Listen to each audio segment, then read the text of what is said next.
Record.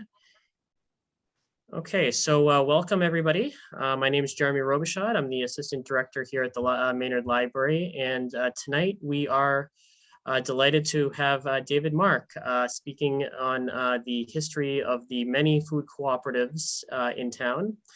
David, of course, is a member of the town's Sesquicentennial Steering Committee and has been hosting a series of local history talks throughout the year, of which this is the 11th and final one. This is it.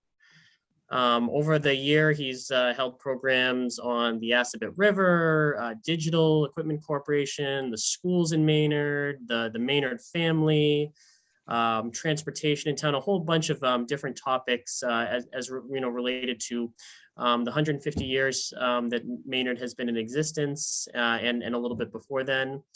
And you can view all of the previously recorded programs that he's done at our website. If you go to maynardpubliclibrary.org/May150, that's all lowercase MAY150, you can get all those recordings.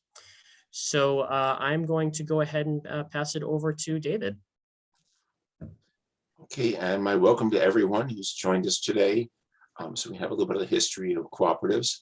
And the history in this case projecting into the future also, because next year we hope to have the Assabet Co-op Market based here in Maynard operative.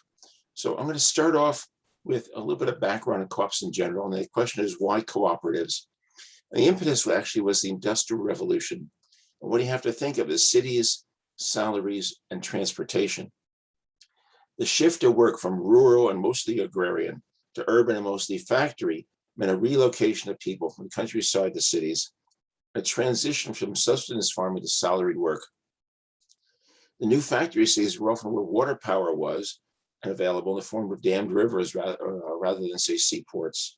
And to these people who had spending money now, food and other staples of life were being transported to by new technology trains. Because of the new separation between farmers and consumers, layers of middlemen were created, each demanding a profit. Buyers from the farmers, ships and railroads, wholesalers and retailers. Some of these groups in the middle had monopolistic or semi-monopolistic control and thus controlled prices. In addition to these new layers of profiting, there are also problems with adulteration, contamination, and safety, etc., because people were removed from the source food. So one of the first standardized food tests was for butterfat content in milk, as this prevented the addition of water somewhere between the cow and the consumer. The creation of user-buyer groups and then cooperatives were a reaction to the unhappiness among laborers about the cost and quality of goods. So the United States, and the additional impetus was the massive immigration from Europe, creating populations and communities that had a workplace and a language in common, but felt disadvantaged from the English-speaking majority.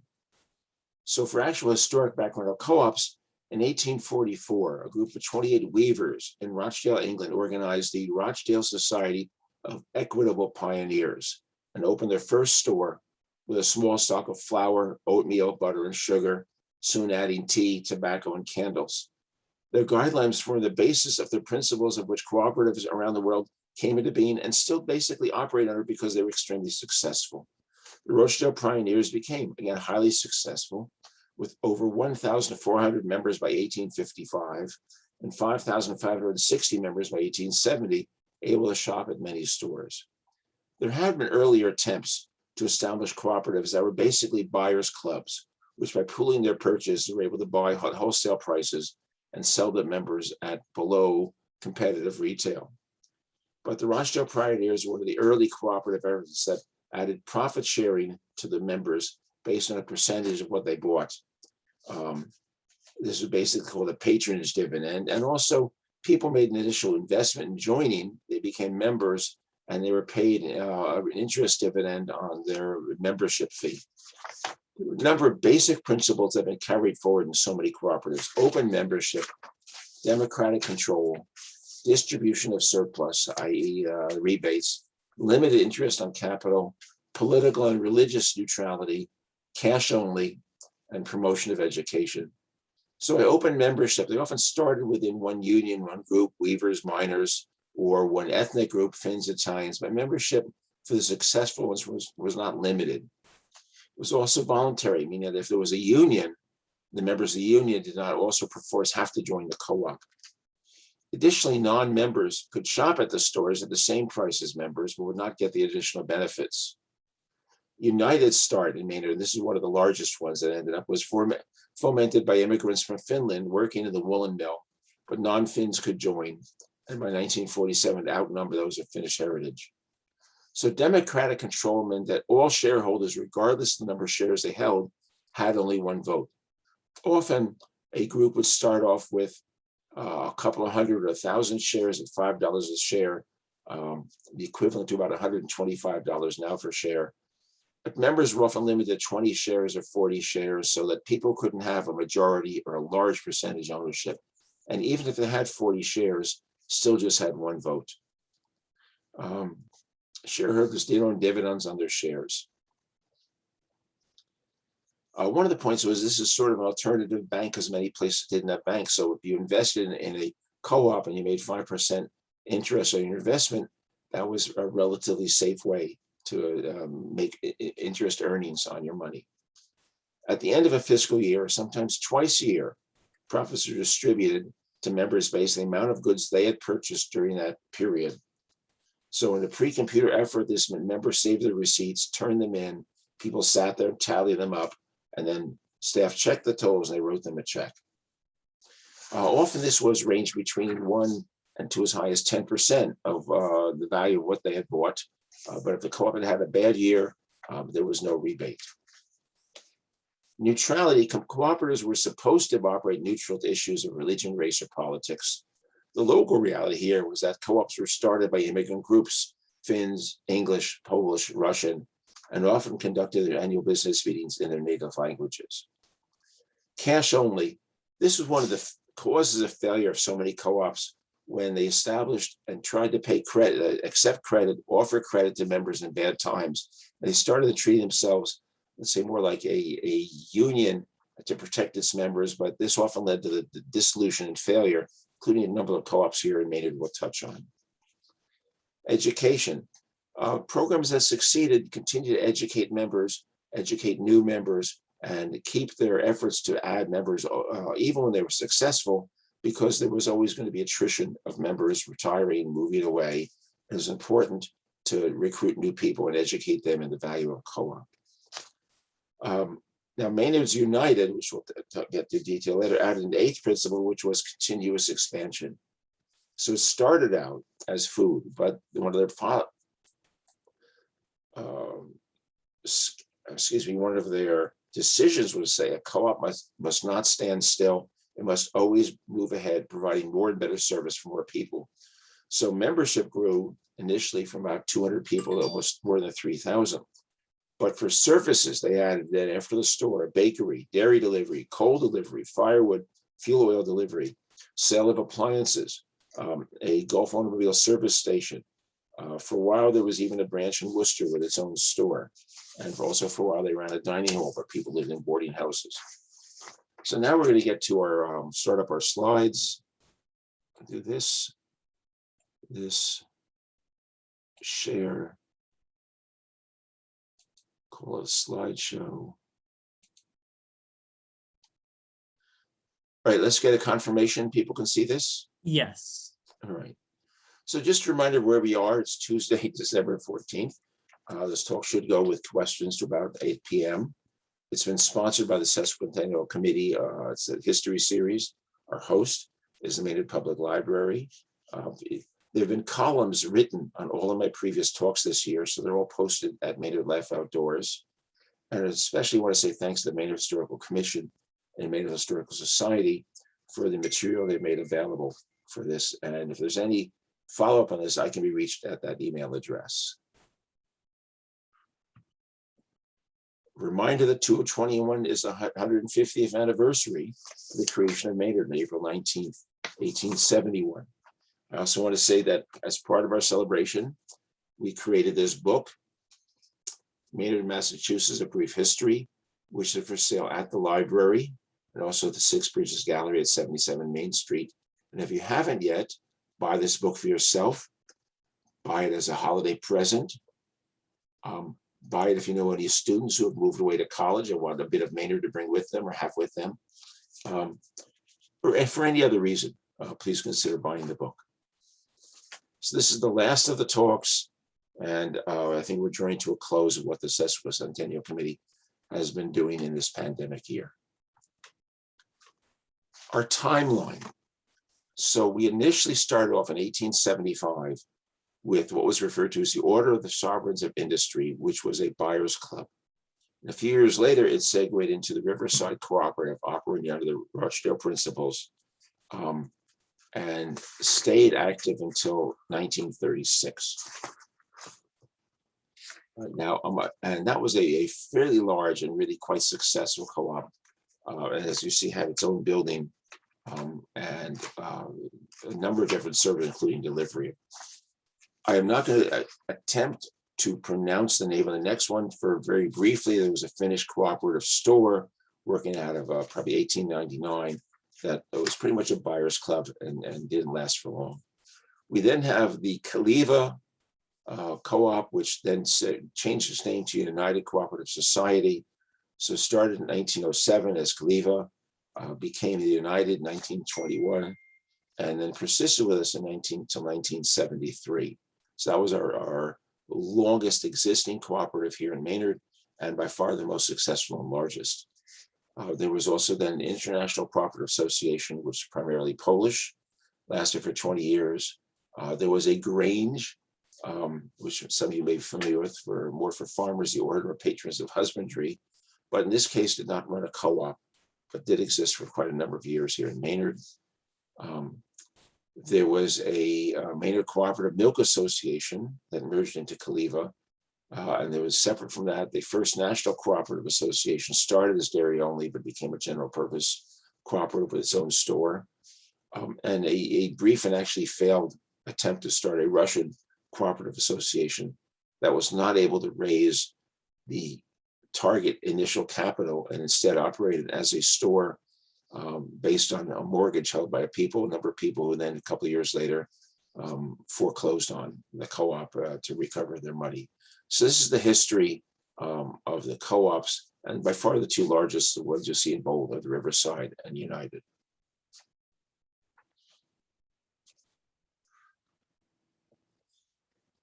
So if we look at Riverside,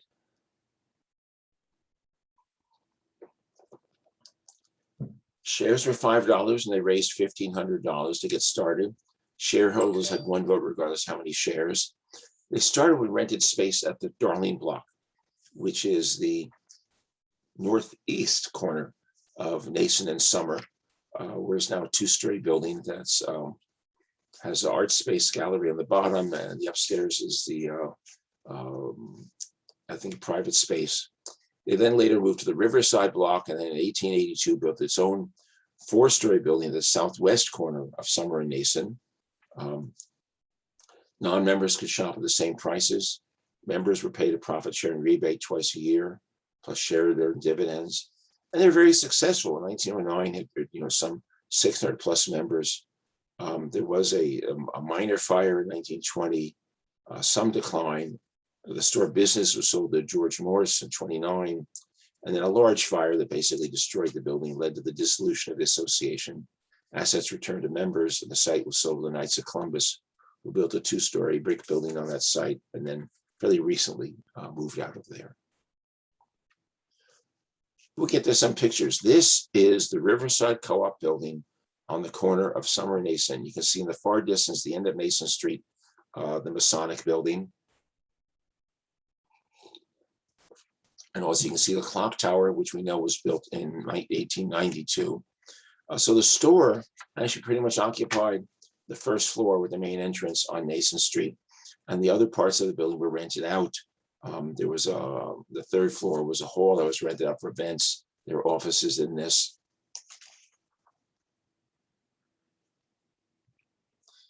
So here we see the storefront with the workers out in front of the Riverside Cooperative Association, circa 1920. And notice by this point, the street had been paved with cobblestone, and that inside the store, it was lit by electric lights.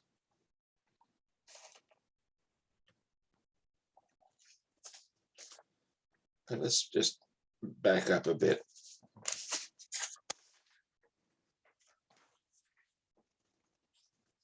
Just want to see if there's anything else we have to say about this. As I mentioned earlier, the rebates ranged in this case from 1 to 10% in good years. And the shares earned money, and the decline went down. So there's actually a document from United Cooperative Society, which lasted far longer, which criticized Riverside on having an emphasis on dividends to stockholders and rebates, but did not have an education program for members and their children. So it lost coherence as a social institution. Basically, as its members became more affluent, moved away, the children took jobs and it moved away. There was no generational succession of involvement in the co-op, and it basically it aged out.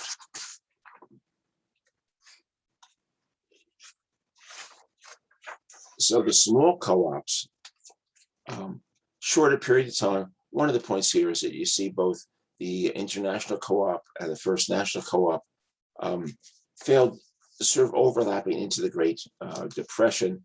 They were extending credit to their members in attempts to try to keep, the members fed, but this sort of depleted their capital investment, and they ended up folding at different points in that list. For the Russian Cooperative Association, all we really have that was an effort to have a co-op is we do have a copy of one of their shares, which I'll show in a little bit, but they did fail to make capitalization. And then also more recently, in fact, in many people's living memory, there was a carrot tree co-op from 81 to 89, which initially located in Concord and Acton, moved to Maynard, moved back to Acton, and then turned into a non-co-op store in West Concord, where it continues.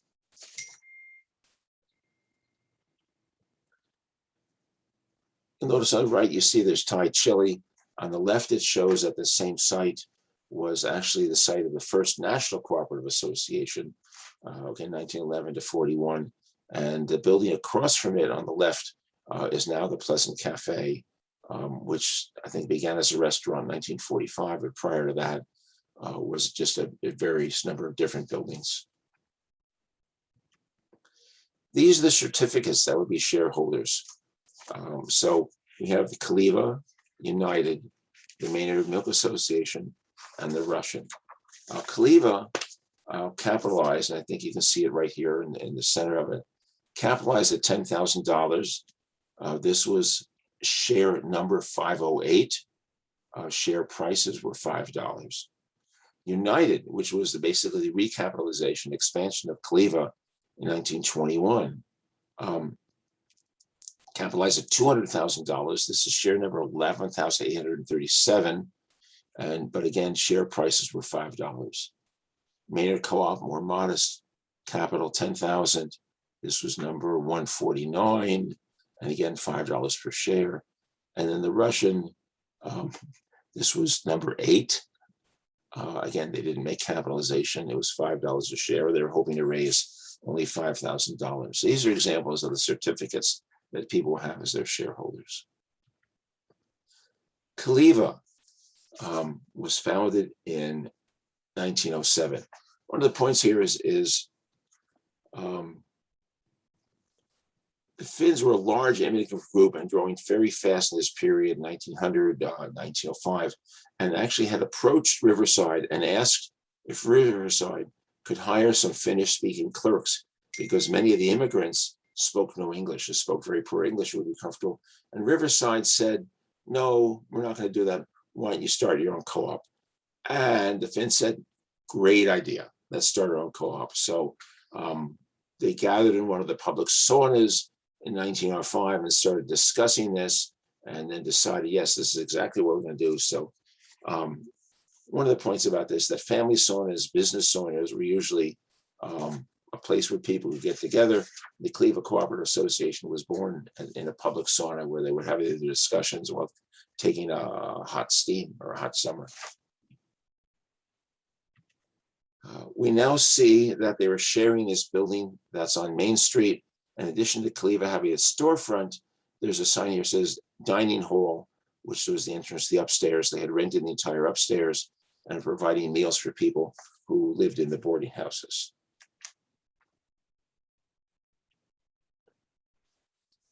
Cleava's timeline actually starts with '03. The Finnish Workingmen's Socialist Society is established with its meeting hall.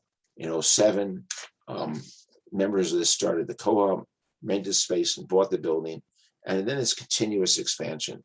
They reincorporated as United. They had a bakery, dairy, coal, fuel oil, ice delivery. They had a gas station, credit union, children's summer camp at Vos Pond. This was actually one of the 10 largest in the country, both by numbers and members and annual sales. It survived competition for Maynard's A&P, which was in existence from 1942 to 67, in the space that is now the outdoor store.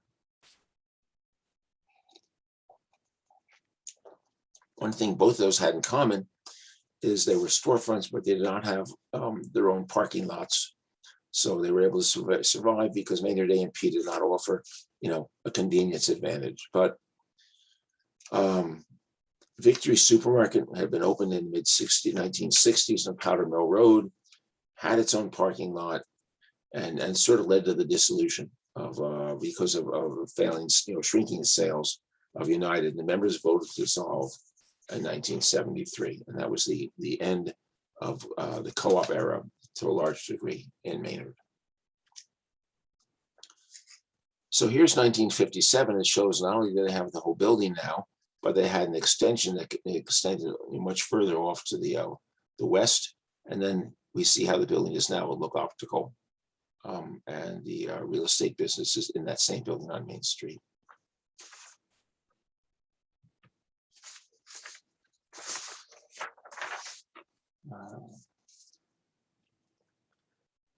So they opened a bakery. This is a Powder Mill Road. They had a bakery and a dairy there, and you can see some of the bread and all marked co-op. Cleava added dairy delivery, as I said, 1917. So here's the milk bottling plant. And it also had its own brand of soda. And then we have the co-op dairy truck that was doing deliveries. This is a picture in 1920 of employees there. Turns out that at its peak, United had more than 3,000 member families who were members. More than half the people in Maynard were members for this co-op. It had more than 50 employees. Employees had medical benefits. It was very basically forward-looking and successful operation. Many of you know the oil tanks. If you're taking it down to the parking lot, that's behind the outdoor store and CVS. So on the left, you see it when it was the co-op, and they also had the garages over there. And when the co-op dissolved, it was taken over by Dunn Oil. The gas station is at the site where now we see 7-Eleven and Dunkin' Donuts. And it was a Gulf brand, but you notice over the main door, it says co-op. This was the co-op gas station. They serviced cars, they sold tires. It's just another example of expansion.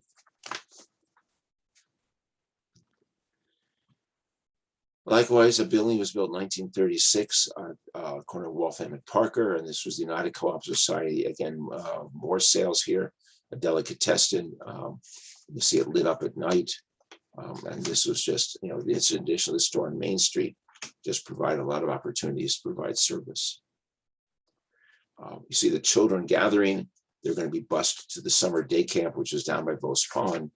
And then also the building afterwards United became host to the Murphy and Snyder printers, which was a long-time Maynard business at the time, had moved around several places and finally moved into the site in 57.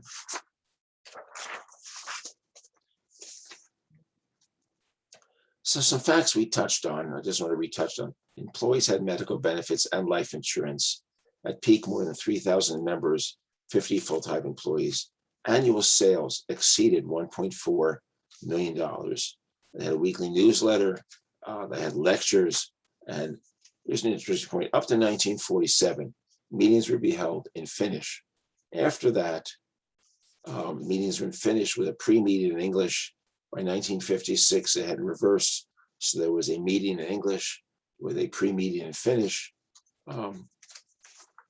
As to how the rebate worked in the era before computers, here on the left, you see two women, Inbid Rivers and Leah Baker, and they are actually counting up the slips from individual shoppers who would shop there in the course of the year and brought in their receipts and tallying them up to figure out what their total sales had been. And on the right, you see that for this particular person, they made purchase of $449. They got a percentage. They had also had 30 shares, significant amount. They hadn't made money on that, and it shows the amount of credit or payment they received for being a member. Again, from the beginning, non-fins could join and non-members could shop at the stores for the same prices, but they would not get the twice-a-year rebate nor earn dividends on shares. That said, that non-members could join and non-fins could join. But there was resentment. There were people who resented. It seemed to them that Finnish-speaking people, Finnish shoppers, got preferential treatment by store and gas station and other facilities compared to people who didn't have a Finnish heritage. I will back up and finish it up. The demise, they successfully competed with AP&P.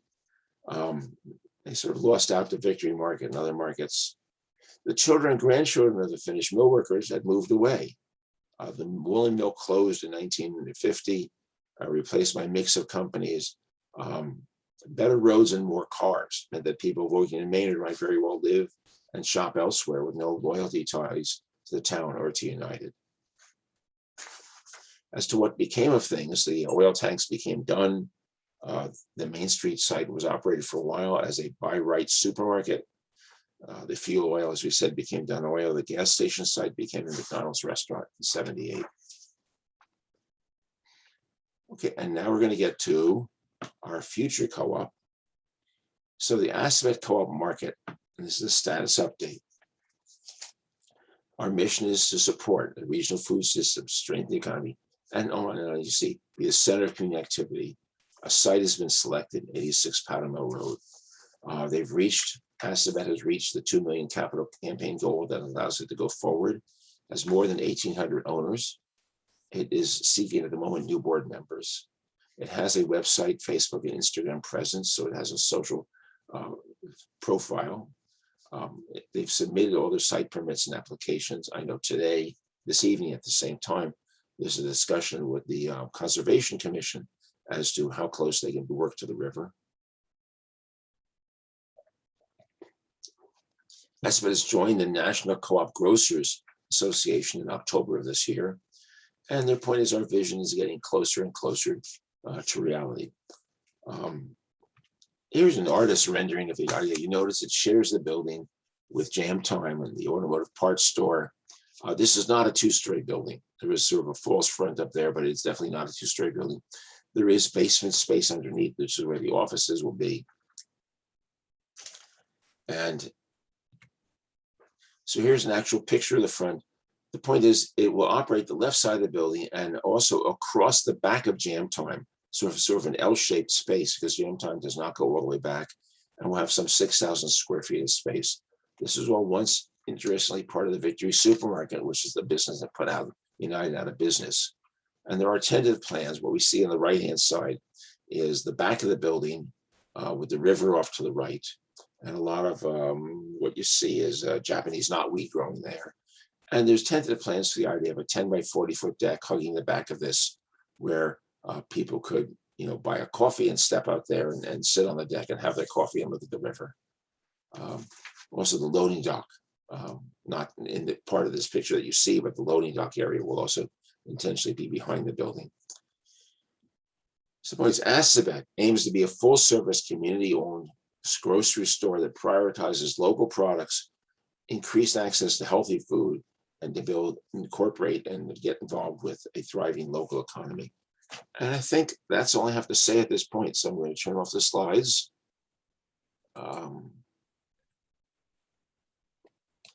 And we can see if we have any questions, either in chat or questions that people want to ask.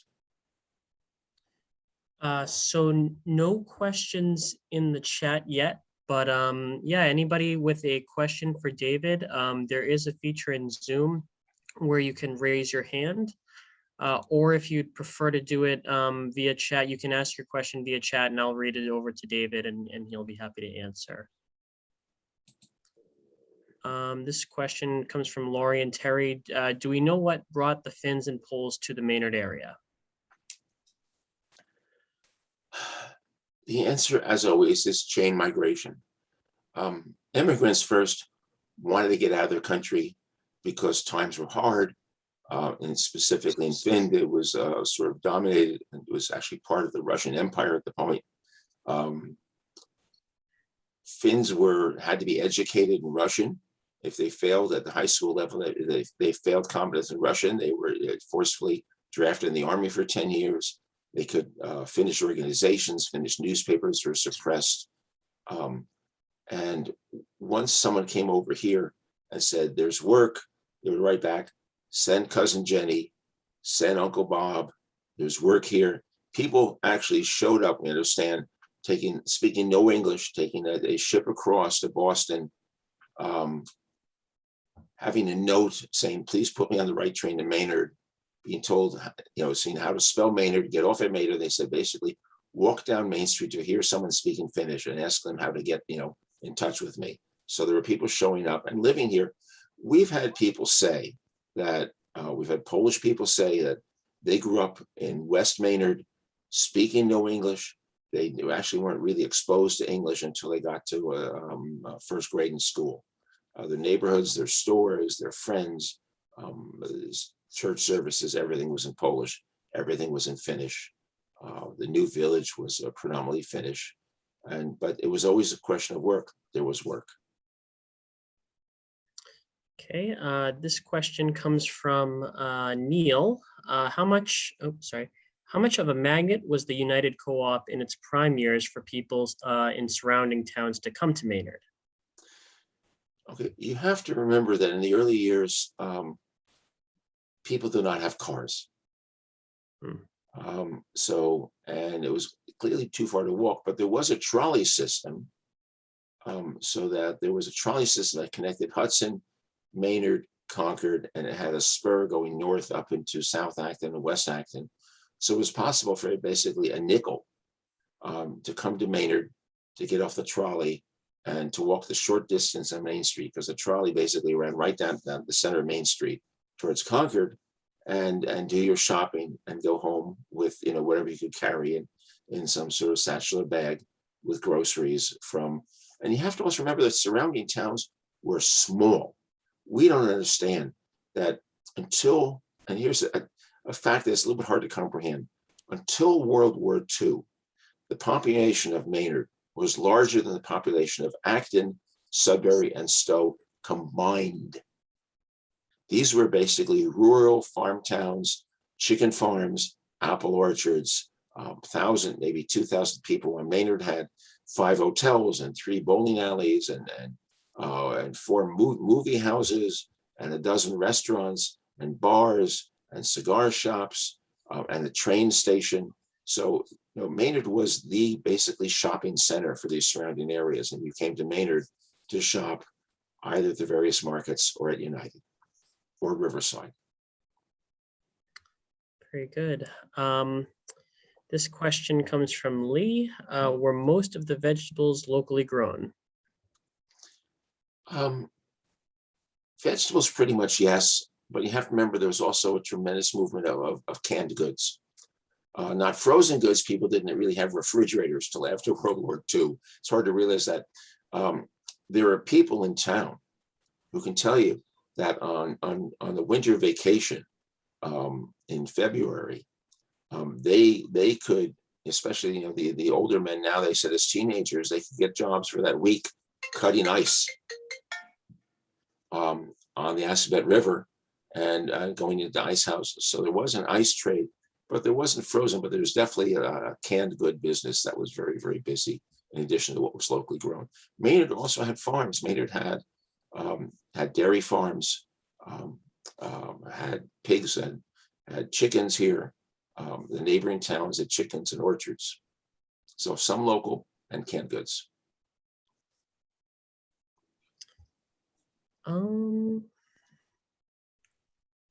Any other questions, folks? Again, you can either can raise your hand in the Zoom function, or if you turn your camera, I can probably see you if you're actually raising your hand, or you can ask the question in the chat.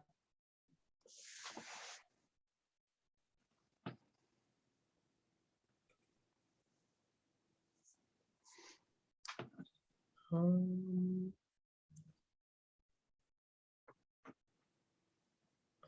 not seeing any. It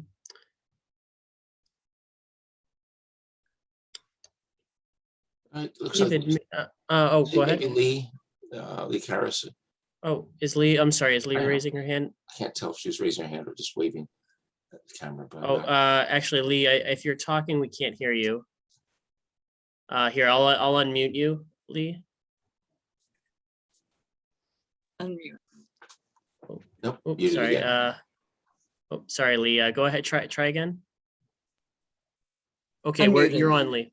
Okay, were the co-ops basically open regular store business hours, 6 days a week, 5.5 days a week?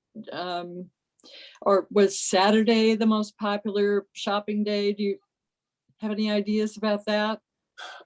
Well, you have to remember that people working at the mill were pretty Yeah. much working 10-hour days and half-day Saturday. So, and often that included husbands, wives, older children, but they probably weren't open Sundays, but I'm going to say Saturday afternoon would probably be an extremely busy time. But they were open store hours during the day, maybe evenings, Thursday or Friday, especially. It was I think a payday there and people were folding money in their pocket. But I don't have answers. I don't have anything that shows actual hours. And the photos that you showed of the employees of the larger co-ops, there were some children in I think it was the Cleava co-op, and many more men than women. Do you know anything about the roles that people, what jobs they had in the co-ops? Well, in those early years, schools required only to age 14, and later that was changed to 16. And actually, a fair number of parents would lie about the age of their children so they could start working even younger. I think they'd probably be a lot safer in a store than working in the mill. So there were jobs, stocking shelves, that children could be doing. I can't answer for what the ratios of men and women were in those pictures. I know the board, we have some board of director pictures where it's always all men. Let's see. Ellen is asking, can you say a little bit more about the education? I'm thinking maybe she means in relation to educating like the next generation, of children, educating the next generation of potential co-op members. Okay. Well, you do have to remember that the Finns who came here would tend to be of a socialist or even a communist bent, because especially in 1917, there was the Finnish War of Independence from Russia, which also coincided with the Finnish Civil War between the communists and the non-communists. In this case, the communists lost and left the country. So we had communist and socialist Finns here. The education had a lot to do with specifically the benefits of collective society, of joining a union, of joining the co-op, and why this would benefit people who basically could band together to get better prices and better service and better quality. So it was a point of making sure that it wasn't a one-generational thing, which is sort of what happened to Riverside to some degree. This question comes from Linda. Were co-ops common in other nearby mill towns? Yes, they were. Actually, one of the reasons that Cleava took on the name United is there was briefly, around 1920, an effort to combine the Finnish cooperatives in Worcester and in Fitchburg and in Maynard and in Quincy, and these would be a united cooperative society that became too cumbersome to operate as an organization, but it did lead to the change of the recapitalization, the change of name here. And also there was a United Cooperative Society of Fitchburg and United Cooperative Society in Worcester, which are primarily Finnish. Okay, thank you. And this question comes from Rob. Do you know of any plans for the United, or well, now the Murphy Snyder, known as the Murphy Snyder building? It's a mystery to me. I think the main issue is you've got a building there and you have no dedicated parking space. And I don't know how you solve that. You know, there also across the street, there used to be a French restaurant, but again, restaurant, no parking space. You have an empty ex-Methodist church, large church, basically no dedicated parking space. In a car society, that whole intersection, that whole cluster of Maynard is sort of fatally flawed by the absence of parking.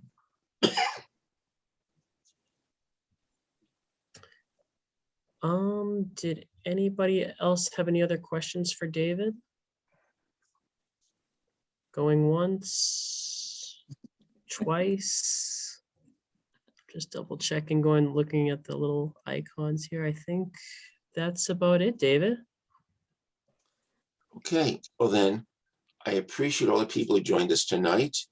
And I'm just glad that you and everyone has, the course of the year, has been able to attend these history talks about the various aspects of Maynard. And as Jeremy said, they're all available on the through the library's YouTube channel for viewing at later dates.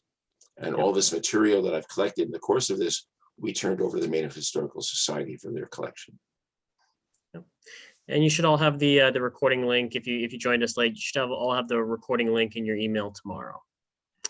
That I think concludes the series.